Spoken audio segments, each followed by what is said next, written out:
depois de tanto tempo farmando, eu finalmente comprei esse bicho.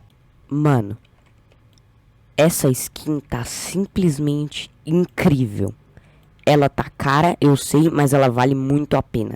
Então se você ainda não comprou, compra. Farma muito, mas muito mesmo. Porque vai valer muito a pena, velho. Sério, ela tá muito linda. Ela, pelo que dá pra ver, acho que é quase do mesmo tamanho do que o boio, né? Mas eu não sei, talvez ela seja um pouco menor. Mas, cara, sério, farma pra essa skin. Como vocês podem ver, ela meio que faz a walk do Sam, só que de uma forma mais bugada. E, mano, essa skin tá simplesmente incrível, velho. Se você ainda não comprou, compra. Se você tiver dinheiro pra comprar, compra agora. Se você não tiver, farma pra ela. Porque, cara, eu não sei por mais quanto tempo que ela vai continuar na loja. Mas eu acho que vai ser bem pouco, porque eu demorei muito pra comprar ela. Ela tava bem cara. Mas mesmo assim, velho, se você tiver perto já de conseguir comprar essa skin, não hesite em continuar farmando.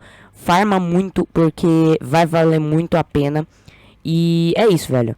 O que eu tenho a dizer dessa skin é que ela tá incrível. E que ela vale muito a pena. E o preço dela talvez esteja bem caro, mas vale a pena. Vale muito a pena comprar ela. Então esse foi o vídeo, espero que vocês tenham gostado. Finalmente comprei essa skin, velho, consegui zerar o evento. E esse evento foi muito incrível, foi muito bom, teve muita skin boa.